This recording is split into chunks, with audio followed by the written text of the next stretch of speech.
क्या वास्तव में वो दुर्घटना ही थी? जी पिताजी महाराज, दुर्घटना ही थी। मैं अपनी तलवार की धार चढ़ा रहा था, क्रोध आ रहा था मुझे उस चोर पर कि अचानक मेरा ध्यान हटा और ये उंगलियां कट गई। पुत्र, तुमने केवल अपनी उंगलियां नहीं खोई है, पर वो लड़ने वाला हाथ खोया, और फिर भी उसी व्यक्ति को बचा रहे हो जिसने तुम्हारे साथ ऐसा नृशंस कार्य किया। तुमने पुनः सिद्ध किया पुत्र कि तुम सच्चे मौर्य वंशी हो, जो अपने संबंधों की रक्षा के लिए अपना बलिदान करने के लिए जाने जाते हैं, अपने त्याग के लिए जाने जाते हैं। मुझे तुम पर गर्व है पुत्र।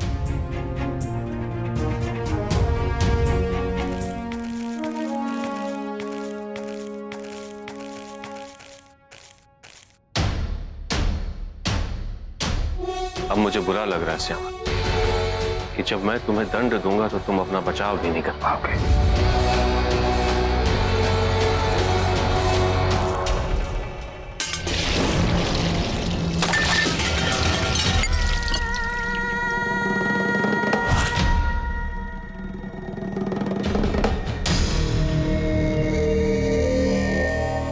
बिंदुसार को क्यों नहीं बताया कि सुशीम ने तुम्हारी उंगलियां काटी है? क्योंकि सुशीम अब मेरा अपराधी है। उसको इसका दंड मैं दूंगा। मेरी उंगलियां काटकर उसको ऐसा लग रहा है कि उसने अपनी गर्दन कटने से बचा ली। मूर्ख है वो, महामूर्ख है। अशोक नहीं, पहले सुशीम मरेगा, उसके बाद अशोक मरेगा। पूरे मगध पर यूनानियों का राज होगा, पूरे देश पर यूनानियों का राज होगा। सही समय पे सुई भी तलवार से घातक सिद्ध होती है। सही समय ढूंढते रहो और जैसे ही मिले।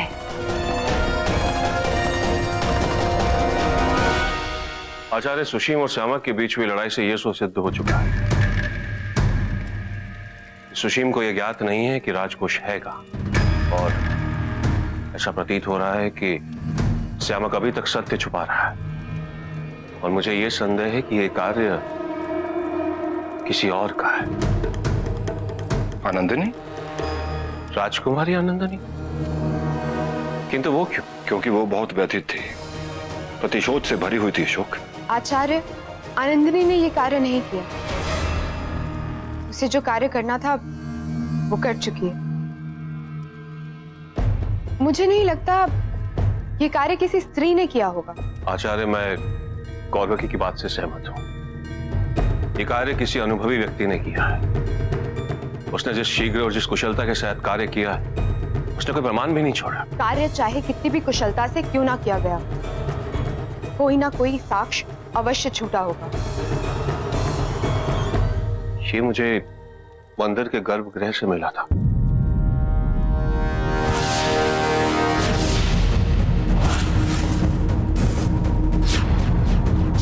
ऐसा कैसे हो सकता है?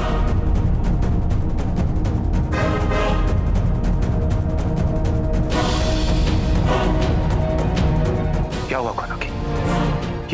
ये देखा है तुमने कहीं? पहचानती हो तुम इसे? स्मरण करो, ये देखा है तुमने कहीं?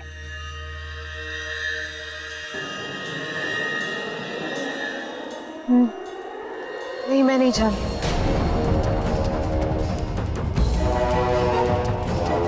ठीक है, परंतु तुम ठीक तो हो ना?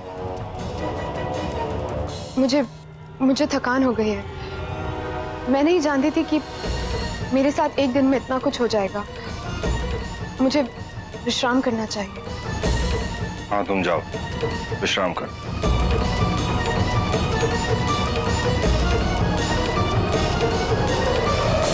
अशोक, इस तरह के मयूर के पंख के रंग का पत्थर तो कौरवकी के परिवार वालों के वस्त्रों में मिलता है।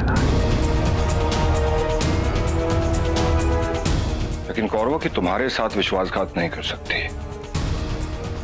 इसलिए संभव है कि कोई हमें भ्रमित करने का प्रयास कर रहा। यही तो पता लगाना है आचार्य कि वो कौन है। किंतु इस समय तो सभी संदेह के घेरे में है।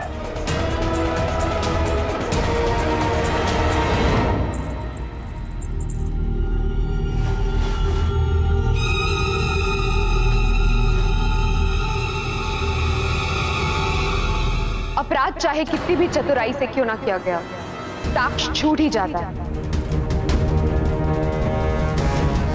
तुम कहना क्या चाहती हो कौरवकी? जिस टूटे हुए भाव को आप ढूंढ रहे हैं वह अशोक को मिल चुका है, उसी मंदिर से। उसे आप तक पहुंचने में समय नहीं लगेगा।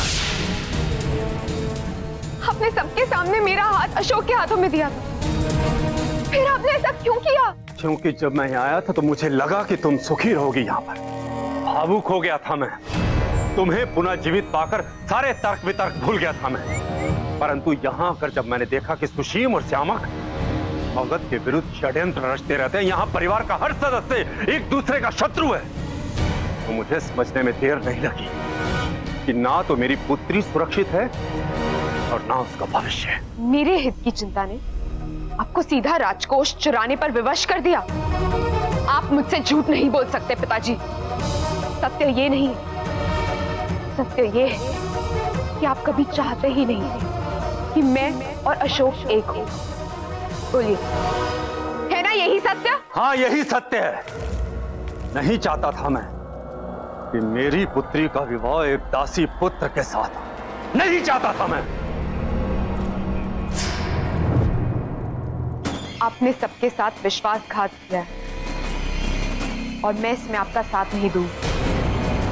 मैं अशोक को सत्य बताने चाह रही हूं। बताओ, जिसे जो कुछ भी बताना जाकर बता दो, परंतु इतना स्मरण रखना, मेरी मृत्यु का कारण तुम बनोगी, केवल तुम। अपनी आंखों के समक्ष अपने पिता का सर कटते हुए देखने का सामर्थ्य है तुम में? अगर है तो जाओ। कर्तव्य विमुख होने का सामर्थ्य नहीं है मुझ में। तुम्हें क्या लगता है कौरवकी, केवल मेरे पकड़े जाने से मगध पर मंडराता हुआ संकट टल जाएगा? नहीं, क्योंकि जिस कंतरा में मैंने कोष छुपाया है, इस समय तुम्हारे चाचा केवलनाथ भी वही हैं। यदि मैं पकड़ा गया तो तुम्हारे चाचा केवलनाथ भी पकड़े जाएंगे और इसका कलंक केवल हम दोनों पर नहीं, हमारे कलिंग पर लगेगा। कलिंग मगध से युद्ध नहीं चाहता, परंतु घृणा के जो बीज मैंने बोए हैं, उसके कारण अकारण कलिंग का मगध से युद्ध होगा। और यदि युद्ध हुआ, दूसरे प्रांत भी विरुद्ध हो जाएंगे और विरोध कर देंगे। तब ना केवल मगध का सर्वनाश होगा, अपितु तुम्हारे अशोक का अखंड भारत का स्वप्न भी धूमिल हो जाएगा।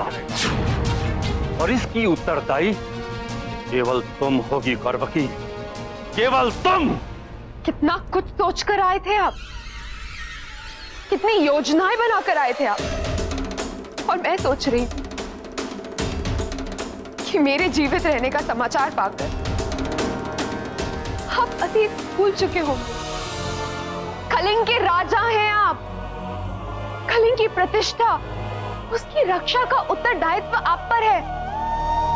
अपनी व्यक्तिगत स्वार्थ की पूर्ति के लिए, अहम की तुष्टि के लिए पूरे कलिंग की प्रतिष्ठा, गरिमा, सब कुछ दांव पे लगा दिया, सिर्फ इसलिए क्योंकि आप अपनी पुत्री का विवाह एक दासी पुत्र से नहीं करना चाहते। इस घृणित षड्यंत्र के लिए कलिंग आपको कभी क्षमा नहीं करेगा, दंडित करेगा आपको, और आपके इस पाप का प्रायश्चित मैं करूंगी। यदि तुमने किसी से कुछ भी कहा तो मैं तो मरूंगा ही। तुम अशोक को भी नहीं बचा पाओगी, उसके अखंड भारत के स्वप्न को भी नहीं बचा पाओगी। इसलिए तुम्हारे मौन रहने में ही सबकी भलाई है। और अब ये निर्णय केवल तुम्हारे हाथ में है।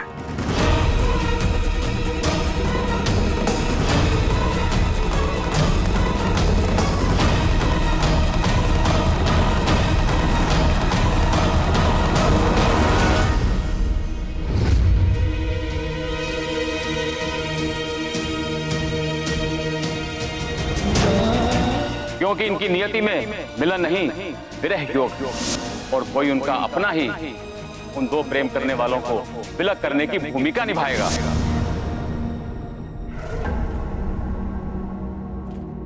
अशोक, यदि अशोक को ज्ञात हो गया कि कलिंग प्रविष्ट उसके साथ मगध के साथ इतना बड़ा विश्वासघात किया, षड्यंत्र रचा है, तो वो उन्हें कभी क्षमा नहीं करेगा। और सम्राट सम्राट अशोक को गौरव के विवाह कदापि नहीं होने देंगे। गौरव की जिसका अपने पिता के साथ सहभागिता ही नहीं है, उन्हें उसका दंड भुगतना होगा, अशोक से दूर होना होगा। नहीं, ऐसा कदापि नहीं होने दूंगी। ये बात बिगड़े इससे पूर्व मुझे संकट का समाधान ढूंढना होगा। मैं अशोक से सत्य नहीं छुपा सकती, जो उसे सत्य बताना ही हो। मेरे पिताजी मगध के साथ साथ कलिंग का भी विध्वंस सुनिश्चित कर रहे हैं। मुझे सत्य ज्ञात हो चुका है।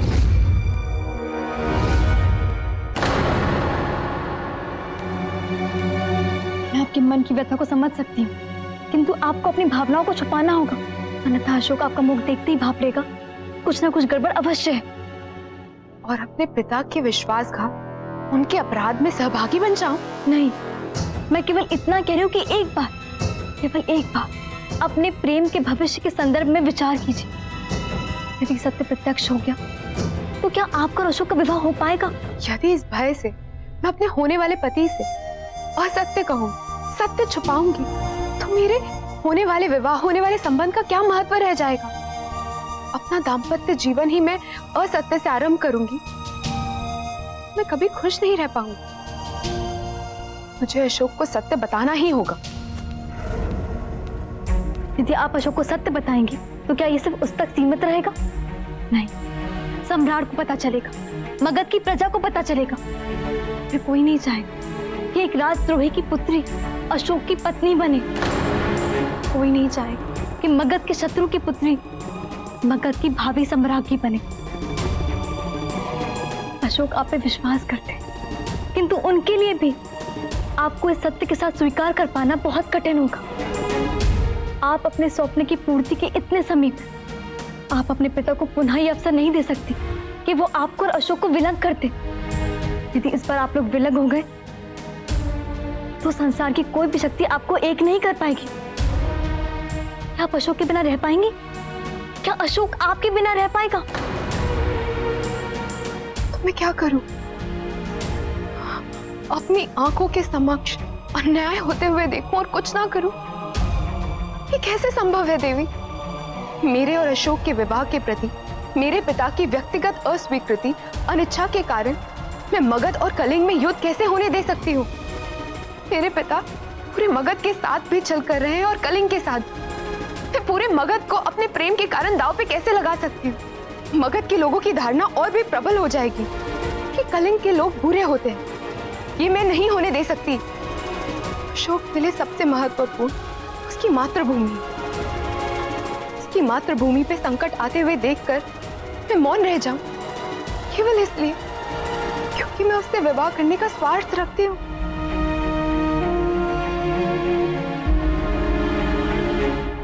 कौरव की अचानक मौन क्यों हो गई थी? कहीं ऐसा तो नहीं कि वो मुझसे कुछ छुपा रही है? किंतु कौरव की ऐसा क्यों करेगी? मुझे उससे बात करनी चाहिए। राजकुमार अशोक की जय हो। प्रणाम राजकुमार। मैंने कुछ समय पूर्व राजा जगन्नाथ को राजभवन से बाहर जाते हुए देखा और यह सूचना भी मिली है कि वो कलिंग की सीमा की ओर तीव्र गति से बढ़ रहे हैं।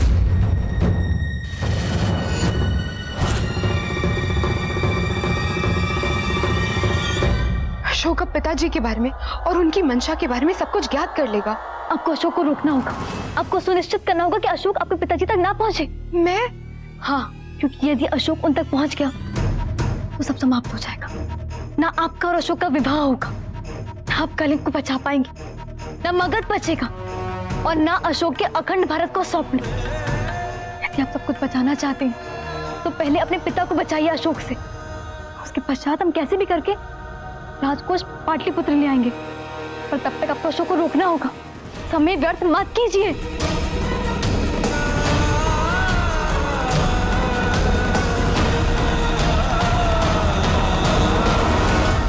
केवलनाथ, हमने कौरवकी की भावनाओं से खेलकर उसे रोक तो लिया, किंतु हमें जोखिम नहीं लेना चाहिए। आक्रमण के लिए तैयार रहो।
एक स्त्री सैनिक वन में इस समय?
भाभी, देवी दीदी, और तो कोई भी नहीं है। नानी कहाँ चले गए दोनों सुबह सुबह? गौरवा की भाभी, देवी दीदी, माँ को बता देता हूँ कि वो दोनों मुझे नहीं मिले।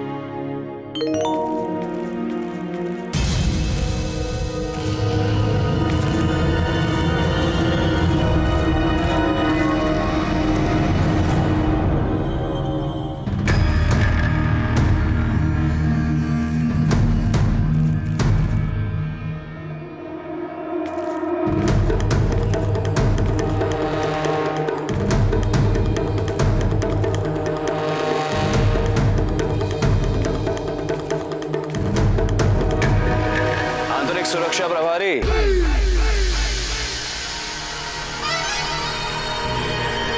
क्या हुआ? राजकोष मिला? कोई प्रमाण मिला या नहीं अभी तक? तुम बच गए सुशीम, इसका अर्थ ये नहीं है कि तुम सदा के लिए सुरक्षित हो चुके हो। मेरी दृष्टि तुम पर ही है, और जिस क्षण मुझे राजकोष मिल जाएगा, कोई साक्ष्य मिल जाएगा, उस क्षण में तुम्हारी ऐसी दुर्गति करूंगा कि स्वयं को पहचानने में भी असमर्थ हो जाओगे तुम। देखते हैं।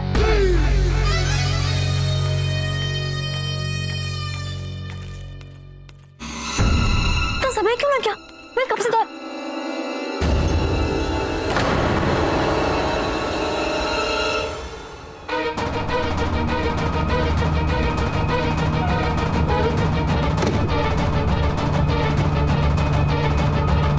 किसी ने देखा तो नहीं? नहीं।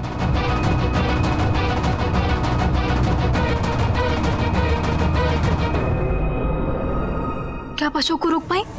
हाँ, किंतु मुझे ये सब उचित प्रतीत नहीं हो रहा। ये बात अशोक को किसी और के माध्यम से पता चले, इससे अच्छा तो यही है ना कि मैं उसे सत्य बता दूं। सबसे पहले आपको वस्त्र बदलने होंगे। आइए। भैया, अपने भाभी को कहीं देखा? नहीं बेट, क्यों, क्या हुआ? माँ कह रही थी कि उन्हें सूर्य पूजन के लिए लेकर आऊं। पता नहीं सुबह से कहाँ गई है वो। कहाँ जाएंगी बेटे? अपने कक्ष में ही होंगी। तुम अपने कक्ष में जाओ, तुम्हारा संदेश मैं उन्हें दे दूंगा।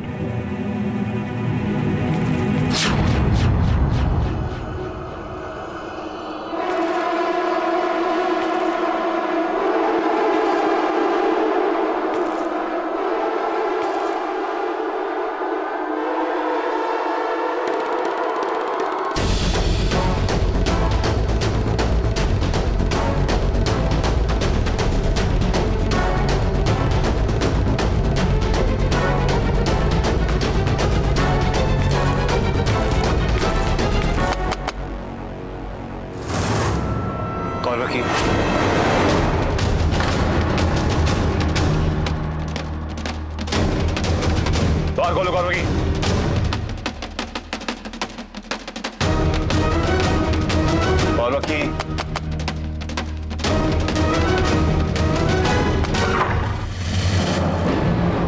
देवी, कौलकी, कहाँ थी तुम? क्या बात है? फिर तुम्हें कक्ष में ढूंढ रहा था, उसने कहा कि तुम अपने कक्ष में नहीं थी। कहाँ गई थी तुम मॉर्निंग? वो मैंने स्नान कराने के लिए ले गई थी। तुम ठीक तो हो ना? कहीं कोई चोट तो नहीं आई? चोट? हाँ, मैंने कक्ष के द्वार के बाहर रक्त देखा तो मुझे लगा कि कहीं से कोई चोट तो नहीं आई।